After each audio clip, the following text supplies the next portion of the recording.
Hello everyone, welcome back to my channel, That Model Railway Guy, and welcome to a review that I'm sure a lot of you have been waiting for. Today I'm taking a look at the W1 Hush Hush from Hornby, and this is one of their flagship models that a lot of people, myself included, have been very excited to get their hands on. Now it has to be said this loco hasn't had the smoothest of releases, and a lot of these have turned up with various amounts of damage. Unfortunately, I wasn't immune to this, as the first Hush Hush I received had parts of the valve gear hanging off, which meant that it just wouldn't run. I was able to get a replacement, but not everyone was so lucky, and even this second one has turned up with some damage. As you may have noticed, the steps are missing.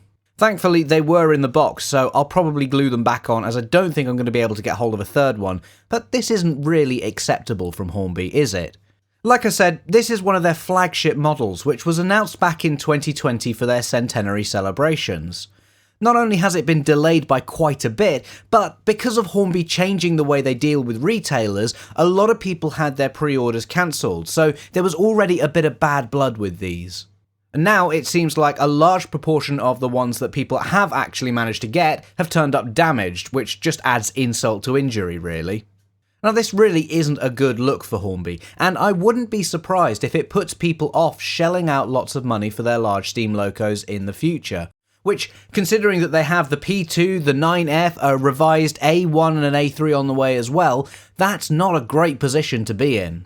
Speaking of prices, the Hush Hush originally had an RRP of £199.99, so it was already an expensive model, but they then subsequently raised the RRP a few times, and the last time I checked, it is currently at £241.99. Now, because I pre-ordered this, Hornby did honour the original price, so I paid £199, but it is still an expensive loco. That said, in comparison to the Caledonian 812 I reviewed a couple of weeks ago, you are getting a lot more loco for your money, or at least that's how it seems from the outside. So I think we can all admit that it's been a bit of a rough start for the W1 Hush Hush, but hopefully this loco will be able to redeem itself as we get further into the review. So let's start off by taking a closer look. Okay, so after having a bit of a rant at the start there, I'm going to try and leave all that behind now, give this loco the benefit of the doubt and review it for what it is. The W1 was an experimental engine, and I believe it had a high pressure water boiler that at the time was mainly used for marine applications. As a result, it does have this incredibly unique shape, which we've never seen on a loco before, and it does sort of almost spill out over the side and wrap around itself. In some ways, it does have the appearance of a submarine or a battleship, and that is definitely helped by the really nice grey livery. Along the side of the outer cladding, we do have these lovely silver stripes. It's not really lining, so to speak, it's more like boiler bands, but it does add a little bit of interest to the livery. On the cab, we then have the loco's number, 10,000, in a really nice silver lettering. I don't know if this was the same colour scheme they used on the silver A4s, but looking at it, I think actually it might be different. And this is also repeated on the tender for the LNER lettering too, and as you can see, both this and the number are printed very well with nice sharp lines. The underframe of the loco is grey too, and you can see that this loco has a rather unique formation with two sets of trailing wheels behind the main driving wheels. Now it has to be said both of these are floating flangeless wheels, and you can see here that they don't actually touch the rails, which is a bit of a shame, but it's similar to what Hornby have done with their other express engines. Now this is because the loco is quite long, and as you'll see when we run it on the layout later on, the back end of the cab does swing out quite a long way when it goes round tight corners. Like I said, it's not unexpected from Hornby so much, but this would have been a perfect opportunity to do something better, to innovate a bit and come up with something that they could use on their locos going forward. But moving on, I do want to draw attention to the rest of the valve gear, which does look really great, and it's a joy to watch this all moving when the loco is running. I honestly have no idea how they assemble all this, and even though stuff like this is pretty standard nowadays, I do think it is worth taking a moment to just appreciate it. Just above this, we do have some added extra detail, which I'm not sure what it is exactly. Perhaps it's lubricators or something to do with a special kind of boiler maybe. Either way, it's very finely modelled, with a few of those parts picked out in gold or brass paint, and it's nice to see that Hornby have paid attention to the details. And moving round to the front of the loco, again we're faced with something really quite special and unique. In my opinion, it's almost like the missing link between the A4 and the P2 in some ways, with these fins either side of the chimney. Further down, we then do have the smoke box door, which is also very different from what we've seen before, and then in front of that we do have some handrails too. Now these don't feel like the strongest parts in the world, they do have a little bit of movement to them, so I would take care when handling the loco. That said, I'll be honest, I don't usually pick up locos from the front anyway. And we do have some similar handrails along the side of the front of the loco too. These do appear to be metal, and they seem a bit more sturdy too, as well as being a nice finishing touch to the livery. We also have lamps on the front of the Hush Hush too, which is a bit of a surprise as Hornby have never done this before. Now these come pre-fitted, and it does give the impression to me that Hornby were originally planning to fit working lights to these models, but then later changed their minds. If that's the case, it's a real shame, as this would have been a really nice feature to have and it would have made the loco much more special. Instead, now it's just a bit of a weird decision on why they decided to pre-fit non-working lamps when most other manufacturers just provide them in the detail pack. Now moving down to the buffer beam, there is also another small surprise here in that this is also painted grey. As you can see, we do have the number printed here again, and as you would expect, we do have metal sprung buffers as well.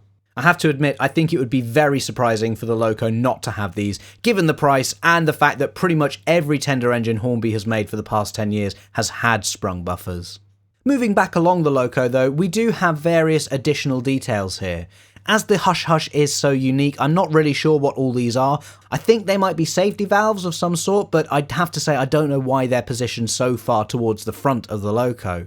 I will say that some of them do seem a little bit plasticky. It's not bad, but for such an expensive engine, it would have been nice to have some metal details on this. Similarly, back on the cab roof, we do have little vents, which a lot of steam locomotives had. Now usually on Hornby models they're movable so that you can have them either open or closed. As you can see, I did try to open them, but they really don't want to move, so maybe these aren't supposed to be vents at all, but either way I stopped trying because I didn't want to damage the model any further. Now looking inside the cab, you can see things in here are also very different. We don't have the standard controls that we're used to seeing, but it does all seem to be very well done. Admittedly, we don't have a firebox light, which again is a bit of a shame considering that this is such a big release from Hornby. Some of their larger locos in the past have had a firebox glow effect, and I think they've said that going forward they are going to introduce it on more models in the future. So why they didn't include it here on one of their most anticipated releases, again, is a bit of a mystery. Looking back at the tender now, there's nothing really new to see here. As far as I can tell, it's pretty similar to the A4 and A3 corridor tenders, and Hornby have made plenty of those over the years, so I think they've got the hang of it by now. The coal load has been done very well, and on the back you can see we do have the coach connection too. Actually, I think this might be slightly different, as it does seem to join closer to the coaches than the tender on my Flying Scotsman, for example, so it does look a lot more like it's close coupled when running with a train. Whether that was intentional or it's just a happy accident, I don't know, but it has worked out well. So having looked over the Hush Hush in detail, I think we can agree that this loco is certainly very different from anything we've seen before.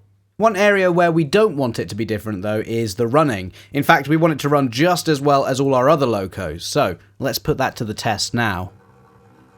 With the power just on, you can see the wheels are turning fairly slowly, and it's a nice controlled slow speed for such a large engine. It's a bit more noisy than some of my other engines from Hornby, although I have to admit it's no louder than my A3 for example.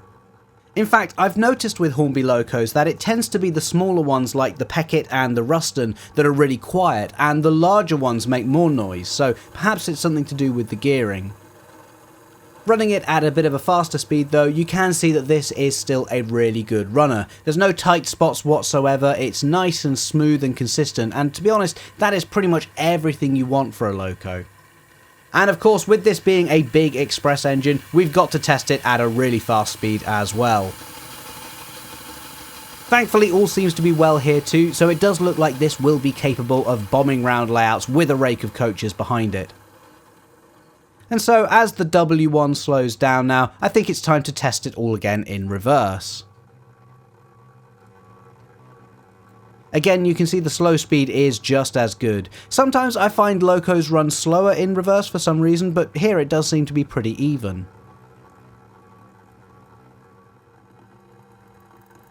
And at the more normal pace, we can see it's all pretty much the same. I will say that the W1 does seem a little bit unbalanced. the pony truck at the front isn't really taking much of the weight, and as I mentioned before, the two sets of trailing wheels under the cab don't touch the rails at all. As a result, the majority of the weight is on those three driving wheels in the centre, and the weight of the loco sort of pivots around that. It's not a major issue, but it does make the loco a little bit less stable, and you might see it wobbling occasionally when we have it running on the layout. Speaking of running this loco on the layout, as the W1 slows down again, I think it's about time we got it down onto the modular model railway. So let's do that now and watch the Hush Hush do what it was intended for.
So the Hush Hush is happily running around the layout now, and I have to say it does look rather spectacular, especially with that rake of teak coaches behind it.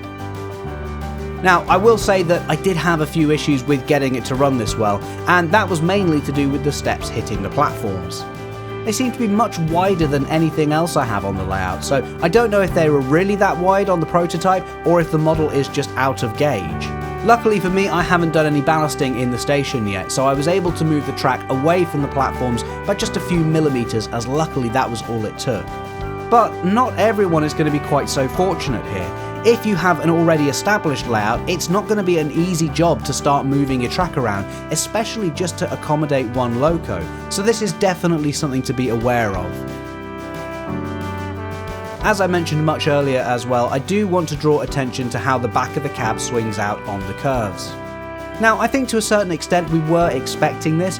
After all, it's a long loco and the model does have to accommodate the tighter than usual curves that a model railway usually has. I'm not really sure how they could have gotten around that, but like I said, I do think there was a missed opportunity here for a bit of innovation. Now, it's normally at this point in the video where I tell you how much I like the loco, and to tell the truth, I do really like this loco and I'm having a lot of fun running it around the layout.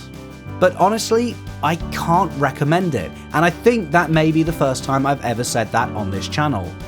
For the vast majority of people, this is going to be a special loco that is probably outside of their usual modelling interests. But the simple fact of the matter is that a lot of these have turned up broken or with various issues, like the steps hitting platforms for example. For a special £200 model, that really isn't acceptable, and it does take some of the fun away from that brand new purchase if you open the box expecting things to be broken. As it seems Hornby have only made a very limited number of these models, getting a replacement doesn't really seem like it's going to be an option, so to be honest, I think you're better saving your £200 and spending it on something else instead. I do have to admit though that I am going to be a bit of a hypocrite here, because considering everything that I've just said, I really should send mine back for a refund, but I'm not going to do that. Like I said earlier, I do really like this loco, and it's great fun having it run around the layout, and I think if you've got one of the few ones that has turned up unscathed, it's worth hanging on to. But if you don't have one yet, my suggestion would just be to save yourself the hassle. I will say as well that in the future I'm going to have to think much harder about getting more large tender engines from Hornby, for example the upcoming P2 or the 9F. From the outside it does seem like this has been a bit of a disaster for Hornby, and they're really going to need to address that and up their game if they want us to keep buying their locos. So in conclusion, it is a bit of a mixed feeling really. On the one hand, despite its faults, I'm pleased with my model and I do think it looks spectacular. But on the other hand, I know a lot of people have been disappointed by their experience with the Hush Hush, and to be honest, I can't blame them.